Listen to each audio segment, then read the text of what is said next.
Kashi literally means to be luminous, or more particularly, a tower of light. So this beam of light is the symbolism of Kashi because it is a machine, it is a yantra created, it's a cosmogenic effort to bring cosmos to you. Kashi is an effort to bring union to the microcosm and the macrocosm, to the limited and the unlimited, to physical manifestations and limitless dimension of existence. Mukti means liberation. So liberation means essentially to become free from yourself, because you are the only nuisance in your life.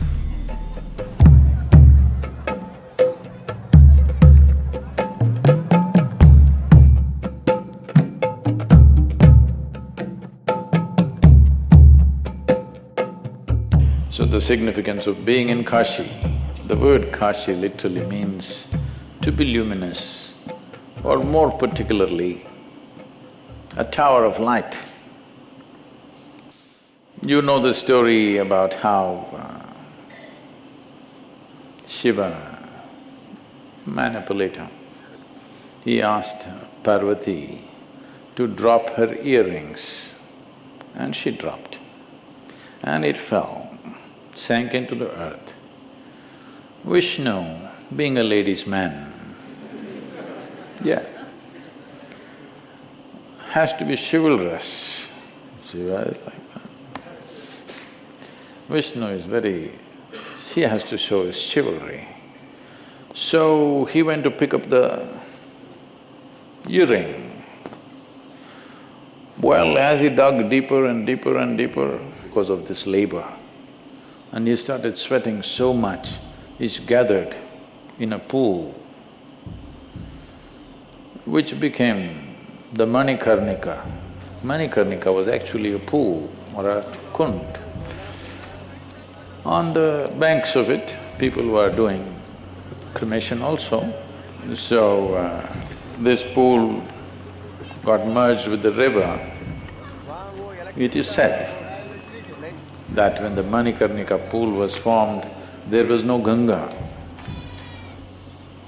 Ganga came later. When she came, the kund merged with the Ganga. When they looked up, Shiva looked like a tower of light. We must understand this.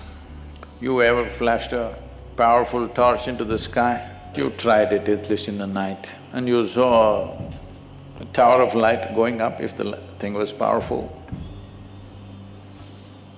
You don't know where it ends. Nobody really knows where it actually ends. It looked like it went forever. So this beam of light just went unstopped by anything.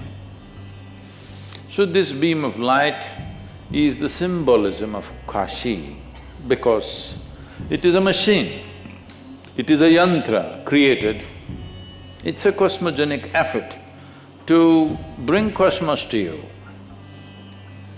Because fortunately, every tiny bit of this cosmos, from an atom to an amoeba, to a single-celled animal, to everything else in the universe and the larger cosmos are essentially made to the same design. Kashi is an effort to bring union to the microcosm and the macrocosm, to the limited and the unlimited, to physical manifestations and limitless dimension of existence. It is not that we have to bring union, it is already in union. We have to reorient ourselves from our survival mode to transcend our survival mode and look at the existence. For this we needed tools.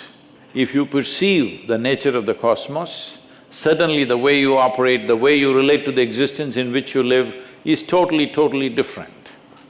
Do you have to be in Kashi to do this? No, not necessarily. But see, you can achieve health anywhere. But a lot of people go to the hospital when they are ill. Because it's a common place where certain tools and facilities and medicines and expertise is available in one place. So Kashi is that kind of place where there was a whole system, there was knowledge, there was mechanisms for that, there are methods for that, variety of capabilities, everything, every kind of specialist lived here at one time. The most important thing in human life is to know the limitations of your body. Yesterday you were born, tomorrow you will be buried, only today is there to live. This is the nature of the existence. And before death becomes today, life needs to blossom. So every possible mechanism that we could use, we set it up across the country. There are many mechanisms like this, most of them unfortunately broken, including this one, which is largely disturbed. But the energetic part of it is still, if not absolutely, pretty alive.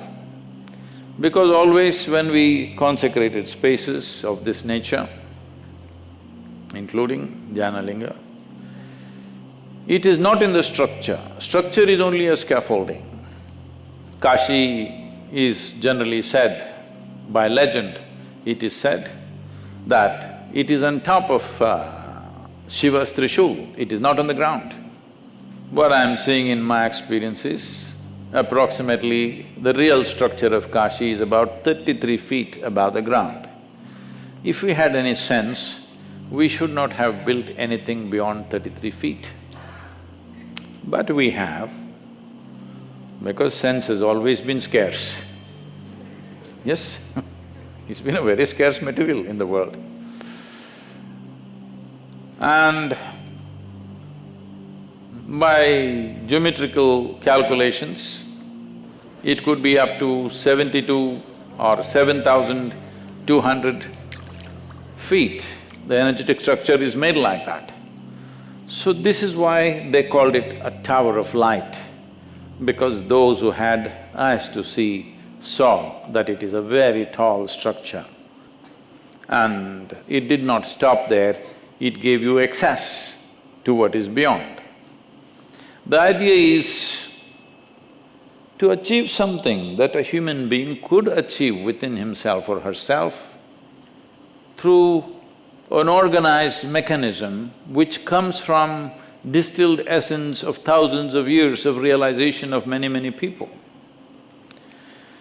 If you have to realize things by yourself, it's like reinventing the wheel, unnecessarily going through a whole lot of painful processes. But if you have to realize through others' knowing, then you must have humility, you must bend down and go.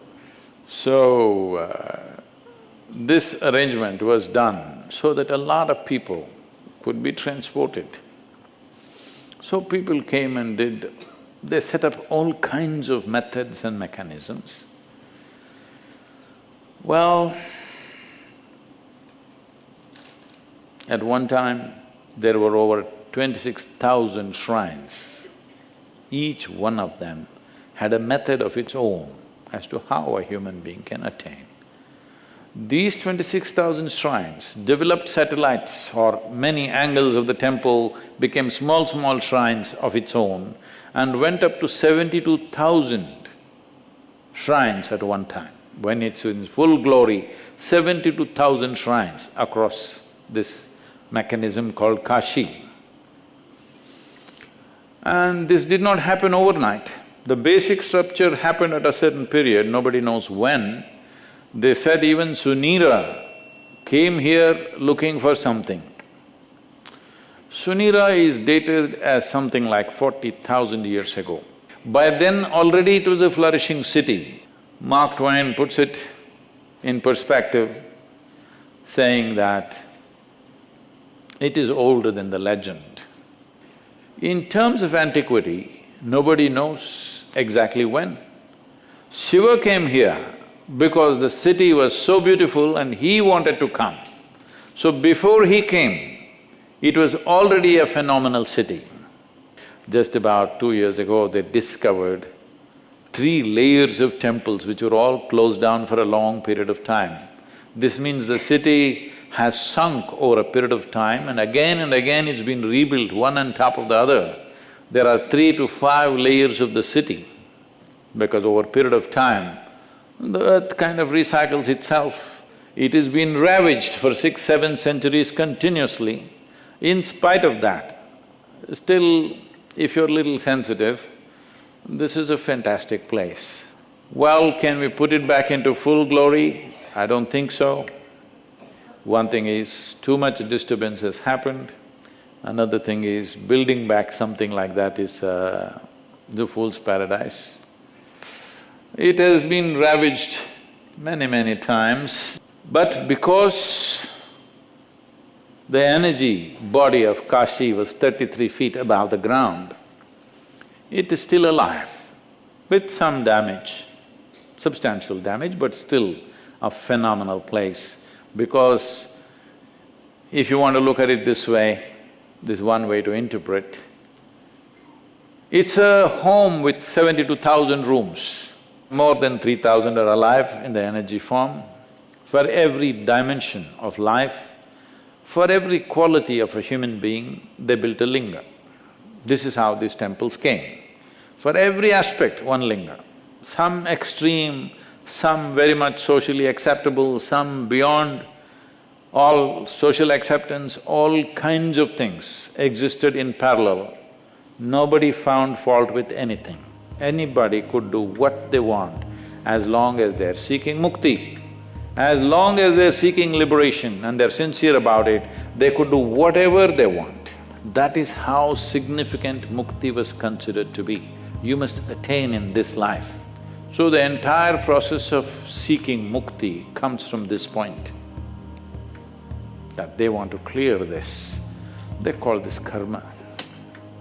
A cloud of memory and imagination playing up and deceiving you to believe so many things which are not true, which you will see as you sit here.